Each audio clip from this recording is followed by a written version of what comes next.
आप सभी मित्रों को चैत्र महीने में पढ़ने वाली चैत्र नवरात्रि की ढेर सारी शुभकामनाएं। नमस्कार मित्रों, स्वागत है आपका एक और नई वीडियो के साथ। मित्रों, आज हम आपको बताएंगे कि चैत्र महीने में चैत्र नवरात्रि कब है, किस तारीख को है और कब से प्रारंभ हो रही है, 30 या 31 मार्च। और हम इस वीडियो में हम यह भी जानेंगे कि नवरात्रि का पूजन हमें किस समय करना है, किन महिलाओं को नवरात्रि का व्रत रखना है, किन महिलाओं को नहीं रखना है, व्रत के नियम क्या है, पूजा के नियम क्या है। संपूर्ण जानकारी आज हम आपको इस वीडियो में देने वाले हैं। मित्रों, तो वीडियो के अंत तक बने रहिए। बहुत ही लाभप्रद वीडियो है, बहुत ही लाभ मिलेगा। मित्रों, जय माता दी।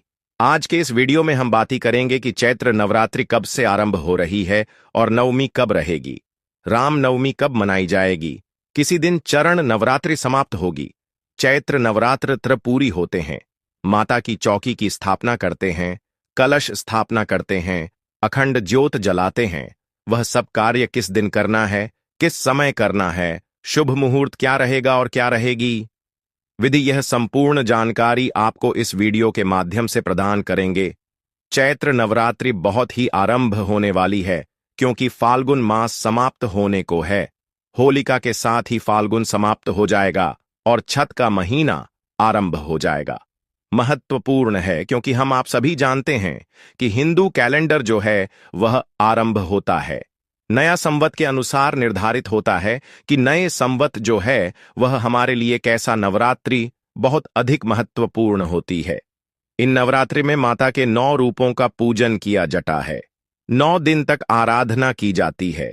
कुछ लोग पूरे 9 दिन के व्रत रखते हैं, कुछ भक्तजन पहले और अंतिम व्रत रखते हैं, कोई जोड़ा रखते हैं। सभी की अपनी अपनी मान्यताएं। 9 दिन होते हैं, यह बहुत महत्वपूर्ण होते हैं। इन 9 दिनों में जो माता के 9 रूपों की पूजा करता है, माता रानी के सभी दुखों को हर लेती है, उसके जीवन के सारे संकट नष्ट हो जाते हैं और माता के आशीर्वाद से उसके सभी जानकारी आरंभ करते हैं। आने वाली चैत्र नवरात्रि से संबंधित कि कब है चैत्र नवरात्रि और पूजा विधि, घट स्थापना आदि आपको कब कैसे निवेदन है कि यदि वीडियो थोड़ा सा भी अच्छा लगे, उपयोगी लगे, उसे एक बार लाइक अवश्य कर दीजिएगा। आपका एक लाइक हमारे लिए बहुत महत्वपूर्ण होता है। हम यहाँ पर जो भी जानकारी देती है शास्त्रों पर आधारित होती है, पुराणों में वर्णित होती है और पंचांग के अनुसार वृत्त, तिथि और मुहूर्त तरीके से नहीं की जाती है। सही जानकारी प्राप्त करने के लिए चैनल के साथ जुड़े रहे। नए हैं तो उसे सब्सक्राइब कर लीजिए। अपनी मनोकामनाएं की पूर्ति के लिए, माता का आशीर्वाद प्राप्त करने के लिए, जीवन से संकटों का अंत करने के लिए कमेंट बॉक्स में अवश्य लिखें। जय माता दी, जय माता रानी। आरंभ करते हैं आज की जानकारी। आप में से बहुत सारे ज्ञानी जन जानते होंगे कि नवरात्रि यह तो एक साल में 4 आते हैं। 2 गुप्त नवरात्रि होते हैं और 2 जो सार्वजनिक रूप से मनाया जाते हैं, उजागर हैं। आप जानते हैं, एक नवरात्रि जो आने वाला है जब नया संवत आरंभ होता है। पहला नवरात्रि चैत्र नवरात्रि होती है, वह गुप्त नवरात्रि होती है, वह आरंभ होती है। तीसरी जो नवरात्रि है वह अश्विन नवरात्रि है। नवरात्रि के रूप में जानते हैं शारदीय है, वह दिवाली से पहले आती है। दशहरे पर जिसका समापन होता है नवरात्रि आती है, जो कि श्राद्ध के बाद और दशहरे के बीच में 9 दिन का त्योहार होता है। नवरात्रि के रूप में भी जाना जाता है क्योंकि अश्विन मास में आती है।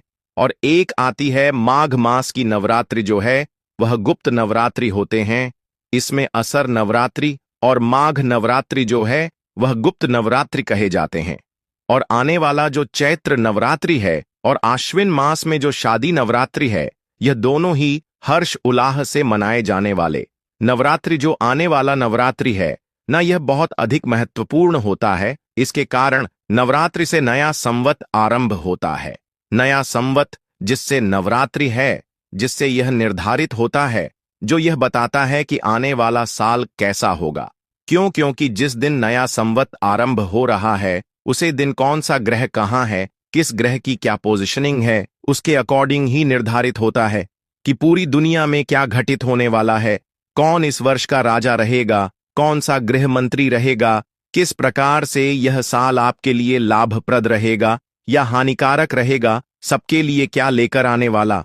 और यह हम इधर उधर की बातें नहीं कर रहे हैं। पुराणों में हमने पढ़ा है इन चीजों को, और जो ज्योतिष की गणना है वह 2025 के चैत्र नवरात्रि की गणना जो बताती थी। तो चलिए सबसे पहले जानते हैं कि आपको चैत्र नवरात्रि के पहले दिन क्या करना चाहिए, किस प्रकार से आप माता का आशीर्वाद प्राप्त कर सकते हैं। नवरात्रि के पहले दिन आपको कलश स्थापना करने चाहिए। कलश स्थापना के साथ खेतड़ी बोलते हैं, चौबारे बोलते हैं, वह बोले चाहिए। माता की चौकी की स्थापना करनी चाहिए, यह विधि जान लेते हैं। और अगर आप अखंड ज्योति, वह भी बहुत उत्तम मानी जाती है। अखंड ज्योत, खेतड़ी तथा कलश स्थापना, यह 3 प्रमुख कार्य हैं जो आपको प्रथम दिन करने चाहिए। और साथ ही आपको व्रत पूजन आदि का संकल्प करना चाहिए। इसकी विधि जाने उससे पहले आवश्यक है कि यह सामग्री बताएं आपको कि क्या क्या सामग्री आपको इस दिन लगेगी, जो आप समय से लेकर प्रथम नवरात्रि का आता है, जिसमें जावरा बन के लिए एक मिट्टी का पात्र या फिर घड़ा लेना चाहिए। मैं रिश्ता डाला जटा है तो रीता लेगा। कुछ लोग चिकनी मिट्टी ले आते हैं, उसमें उगता नहीं है, तो मिक्स लेकर आएगा। या केवल राहत लेकर आइएगा, 1 मुट्ठी जौ ले आएगा। 1 मुट्ठी जौ अगर कोई ना दे तो 50 ग्राम जो काफी रहेंगे, या अधिक से अधिक 100 ग्राम दे दीजिए। पूजा के लिए मां दुर्गा की तस्वीर या फिर मूर्ति ले लीजिएगा। अखंड ज्योत जलाने के लिए 1 पात्र चाहिए, 1 बाती भी चाहिए कि थोड़ी रुई ले लीजिएगा। अखंड ज्योत आप चाहे तो किसी बड़ी कटोरी में भी बनाकर जला सकते हैं, अन्यथा आप एक बड़ा दीपक ले सकते हैं। अखंड ज्योत जलाने के लिए अगर आप 9 दिन तक जलाना चाहते हैं तो उसमें करीब 1 किलो की कम से कम लगेगा, तो वहां आप लेकर रख लीजिएगा। कलश स्थापना के लिए कलश ले लीजिएगा।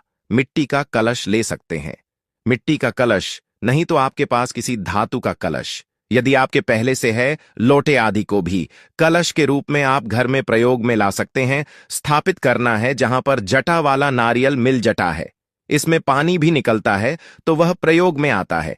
दिया की बाती करेंगे, दूर दराज के क्षेत्र की बाती करेंगे, तो वहां पानी वाला नारियल नहीं मिलता है, वहां नारियल मिलता है, पर वह सूखा नारियल मिलता है।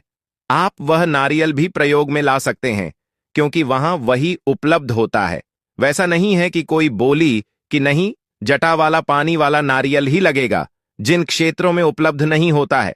नारियल भी ले सकते हैं, तो नारियल इसमें लगेगा। नारियल पर लपेटने के लिए लाल वस्त्र ले लीजिएगा, चुन्नी ले लीजिएगा। कलश के अंदर क्या चीज डालेंगे? माता लक्ष्मी की सदा आपके घर में विद्वान रहती है, इसीलिए यह बहुत आवश्यक है। हल्दी की गांठ डाल दीजिएगा, चांदी का 1 सिक्का ले लीजिएगा, या सामान्य सिक्का भी ला सकते हैं जो प्रयोग में उसमें डालेंगे। अक्षय तुंगी सुपारी उसके अंदर डाली जाएगी, और थोड़ी सी दूर व घास उसके अंदर डाली जाएगी। यह सामग्री है जो आपको कलश के अंदर डालने के लिए लेकर आएंगे। 1 लकड़ी की चौकी अभी आपके पास हो तो स्थापित करेंगे। चौकी पर बचाने के लिए आपको एक बूस्ट जरूर ले लेना है। आप चाहे तो पीले रंग का ले सकते हैं, लाल रंग का ले सकते हैं। इसके अलावा आप और कोई रंग ना लें तो अच्छा रहेगा। माता के श्रृंगार की सामग्री आपको अवश्य लानी है। माता के श्रृंगार में सुंदरी लेना है, चूड़ियां ला सकते हैं, लिपस्टिक ला सकते हैं, बिंदी ला सकते हैं, कुमकुम रोली आई तो आपको चाहिए। यह सामान श्रृंगार के रूप में माता को अर्पित करेंगे, वह सब आएगा। पूजा के लिए आपको क्या चाहिए? पूजा के लिए रोली मौली, इलायची, धूप, दीप, भोग लगाने के लिए मिठाई भी ले सकते हैं, या फिर आपने जो भी भोग लगाया है आप उसे बुक को माता की पूजा में ले सकते हैं। और अधिक कुछ ना मिले तो और रथु फल ले लीजिएगा, ड्राई फ्रूट भी ले लीजिएगा। यह सामग्री है जो आपको प्रथम दिन जब आप पूजन आरंभ करेंगे तो आवश्यकता होगी, क्योंकि आप कलश स्थापना भी करेंगे। आप कल स्थापना के साथ माता की अखंड ज्योत जलाएंगे, तो दीपक बाती ले लीजिएगा। पूजा के लिए बैठेंगे, 1 लौटा लीजिएगा, तांबे का या पीतल का, उसमें पहले गंगा जल डालिए, उसके बाद आप शुद्ध जल से उसको भर लीजिए। गए, अब हम पूजन की तरफ आगे बढ़ते हैं कि आपको कैसे पूजन करना है, कैसे स्थापना करनी है। सबसे पहले तो उसे स्थान का पवित्र कारण होता है। जहां पूजन करेंगे जो आप लाए हैं वह सबका शुद्धिकरण होता है, पवित्रीकरण होता है। तो आप पूर्व दिशा की ओर मुख करके बैठ जाए। सबसे पहले हम उसे स्थान का शुद्धिकरण करेंगे जहां पर हम चौकी की लगाएंगे माता की पूजा के लिए। उसके लिए आपको थोड़ा सा जल ले लेना है सामग्री पर, और आसपास जो भी स्थान है जहां पूजा करनी है उसे सब पर वह जल पुष्प से छिड़कना है और मित्रों का उच्चारण करना है। इस प्रकार हम उसे का शुद्धिकरण कर लेंगे। प्रकार से आप सभी स्थान को पवित्र कर रहे हैं, शुद्ध कर रहे हैं, सामग्री को अपने शुद्ध कर लिया है। अब आप चौकी लगाइए। माता की चौकी पर सफेद या पीला वेस्ट बिछाए। यह चौकी नहीं है तो जो भी उपयुक्त स्थान है जहां पर कल स्थापित करने वाले हैं उन पर सबसे पहले माता की तस्वीर को हम स्थापित करेंगे। माता को विराजमान करेंगे।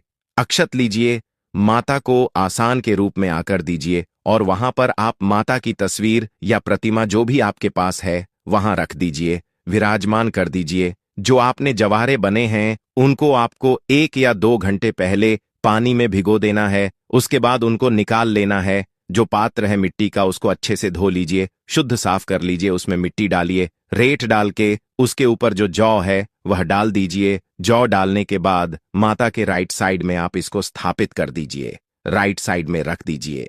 इसके ऊपर आप कलश रख सकते हैं। अगर आप चाहे तो इसके ऊपर कलश रख सकते हैं। आप चाहे तो कलश अलग से भी स्थापित कर सकते हैं।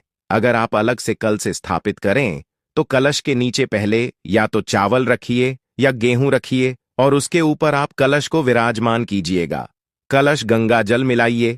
जो कलश के अंदर डालने की सामग्री हमने आपको बताई थी उसमें प्रमुख रूप से हल्दी की गांठ, साबुत हल्दी, 1 रुपए का सिक्का या चांदी का सिक्का, कमल गट्टे यदि आपके पास हो तो ले लीजिए। सुपारी अवश्य डाल दीजिएगा और दूरवा आपके पास हो तो सुपारी। सिक्का में हल्दी की आवश्यक है जो इसमें डाली जाती है, बाकी आवश्यक नहीं है। अगर नहीं भी हो तो कोई बात ही नहीं, ऊपर से ढक दीजिए। उसमें थोड़े चावल कर दीजिए पूर्ण पात्र में उसके ऊपर। अब हम श्रीफल स्थापित करेंगे नारियल के ऊपर। आप चुनरी है तो चुनरी लपेट दीजिए, या फिर कलवा है या सफेद धागा है उसको नारियल के चारों तरफ लपेट दीजिए और उसे स्थापित कर दीजिए। नारियल का जो मुख है ना वह आपकी तरफ होना चाहिए, नारियल का मुंह आपकी तरफ होना चाहिए। इस प्रकार से उसको रख दीजिए कलर्स के ऊपर।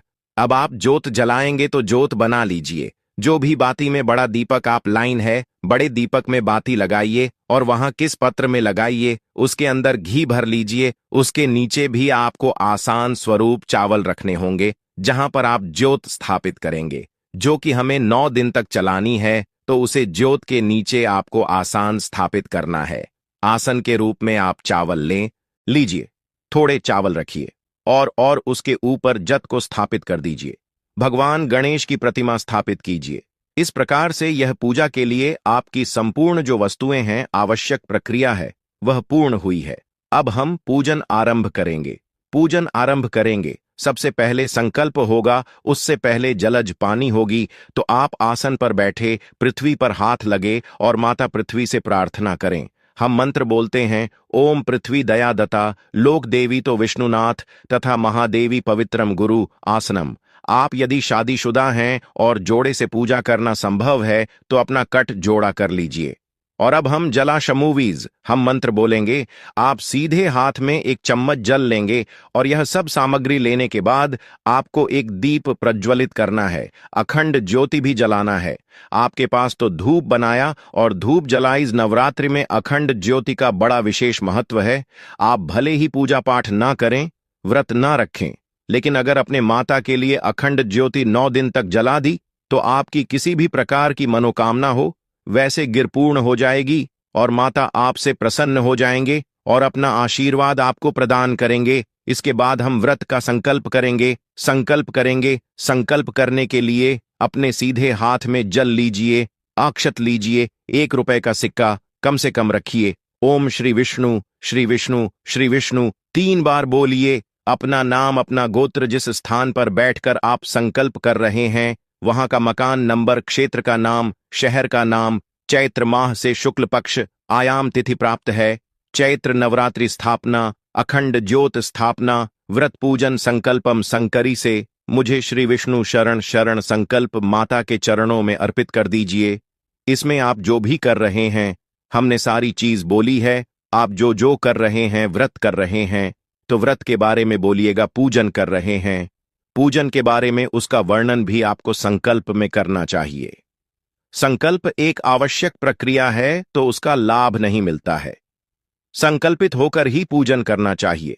इस प्रकार से है जैसे आप अपने खाते में पैसे जमा करेंगे तभी आपके पैसे आपके खाते में जाएंगे, ना यदि आप ऐसे ही किसी के खाते में जाएंगे। इसी प्रकार से जब आप पूजन कर रहे हैं, संकल्प में आपको लेकर ही संकल्प किया जटा कि आप कौन हैं, कहां पर हैं, किस स्थान पर बैठे हैं, किस गोत्र से हैं और किस देश की पूर्ति के लिए क्या कार्य करें, यह करवाना है तो संकल्प करके करें। संकल्प करने के बाद अब हम पूजन करेंगे। सबसे पहले गणेश जी का पूजन किया जाए। गणेश जी का पूजन आरंभ करते हैं। सबसे पहले गणेश जी का आवाहन कीजिए।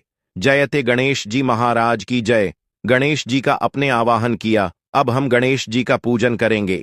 गणेश जी को आसन प्रदान कीजिए। आसन के लिए आप अक्षत वहां पर अर्पित कीजिए। एक जल दीजिए। ऐसा कीजिए कोई कटोरी गणेश जी के सामने भी रख दीजिए। सभी जगह पर एक पत्र रख दीजिए। एक चम्मच से जल छोड़ने जाएगा। इसके बाद आपको गणेश महाराज गैरोली कुमकुम से तिलक लगाना है, धूप दिखाना है और एक फूलों की मामला अवश्य ही चढ़ा देना है। इसी के साथ साथ आपको गणेश जी को लड्डू का भोग लगाना है, क्योंकि गणेश जी को लड्डू बहुत ही अत्यंत प्रिय हैं। इस प्रकार आप गणेश जी गजानन महाराज की पूजा कर लेंगे। इसके बाद आपको माता का पूजन करना है, माता का पाठ करना है।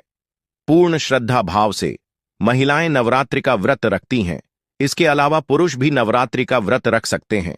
नवरात्रि के व्रत में फलाहार कर सकते हैं। कुछ लोग होते हैं जो बिना फलाहार के ही व्रत रखते हैं, तो वह आप अपने हिसाब से रख सकते हैं। व्रत में आपको किसी भी प्रकार के तानसेन पूजा का प्रयोग नहीं करना है। आपको व्रत में हमेशा ब्रह्मचर्य का ही पालन करना है। किसी गरीब को सताना नहीं है और हो सके जितना हो सके दान करना है। दान का नवरात्रि के दिनों में बड़ा विशेष ही महत्व है, इसलिए इस दिन हमें दान करना है। पूजा पाठ करने के साथ साथ मित्रों, हमें इस बाती का भी ध्यान रखना है कि हमें नवरात्रि के 9 दिन तक मनाई जाती है। इन 9 दिनों में हमें घर में किसी प्रकार का लड़ाई झगड़ा क्लेश नहीं करना है और शाम के समय और सुबह के समय माता की आरती करना है। आरती में आप कपूर लेकर एक दीपक में रख लीजिए और प्रसाद के रूप में आप मिठाई लड्डू ले लीजिए और सुबह शाम माता की 9 दिनों तक आरती कीजिए और 9 दिन कम से कम 9 कन्याओं को भोज करवाइए। 9 कन्याओं को अगर आपने भोजन कर दिया तो समझो नव दुर्गा माता ने आपके घर पूजन कर लिया। भोजन करने के बाद 9 कन्या को दक्षिण के रूप में कुछ ना कुछ दीजिएगा और उन्हें एक चुन्नी लाल कलर की चुनरी माता की चुन्नी कन्याओं को अर्पित कीजिएगा। पैर छूकर उनका आशीर्वाद लीजिए और जो आपने कलश स्थापित किया था उसे कलश को किसी पवित्र नदी में जाकर स्थापित कर दीजिए। इसी के साथ आपको माता के जो मूर्ति है उसको घर में नहीं रखता है, उसे मूर्ति को आप किसी पवित्र नदी में जाकर कलश के साथ में ही विसर्जित कर दीजिएगा। माता का भंडारा कीजिए और आपकी जो भी मनोकामना है वह माता लक्ष्मी माता वैष्णो जरूर ही पूर्ण करेंगे। चलिए मित्रों, अब जान लेते हैं कि पूजा का शुभ मुहूर्त क्या रहेगा। चैत्र नवरात्रि वास्तु ज्ञान की किरण का शुभारंभ 30 मार्च 2025 रविवार से होगा और समापन 7 अप्रैल को होगा। इस वर्ष नवरात्रि 8 दिनों की होगी, क्योंकि अष्टमी 7 अप्रैल को होगी और नवमी तिथियां एक ही दिन पड़ रही हैं। कलश स्थापना का शुभ मुहूर्त 30 मार्च 2025 को सुबह 6:13 से 10:21 तक। अभिजीत मुहूर्त दोपहर 12 बजे से 12:50 तक। इन मुहूर्तों में कलश स्थापना करना शुभ माना जटा है। नवरात्रि पूजा 30 मार्च मां शैलपुत्री की पूजा, 31 मार्च मां ब्रह्मचारिणी की पूजा, 1 अप्रैल मां चंद्र घंटा की पूजा, 2 अप्रैल मां कुष्मांडा की पूजा, 3 अप्रैल मां स्कंद माता की पूजा, 4 अप्रैल मां कात्यायनी की पूजा, 5वें अप्रैल मां कालरात्रि की पूजा, 6 अप्रैल मां महागौरी की पूजा, अष्टमी और नवमी। इस वर्ष मां दुर्गा का आगमन और प्रस्थान दोनों हाथी पर होगा, जिसे शुभ संकेत माना जटा है। हाथी पर मां के आगमन से धन धान्य में वृद्धि होती है।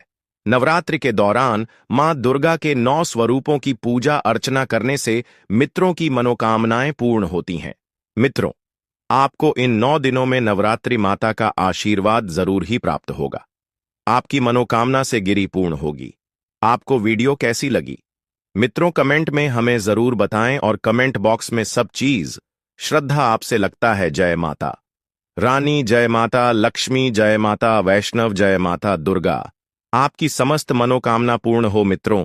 चैनल पर नए हैं तो चैनल को सब्सक्राइब जरूर कर दीजिएगा, ताकि इसी प्रकार की और भी ज्ञानवर्धक जानकारी हम आपको सीधे नोटिफिकेशन के माध्यम से प्राप्त कर सके। वीडियो के अंत तक बने रहने के लिए आप सभी का धन्यवाद मित्रों।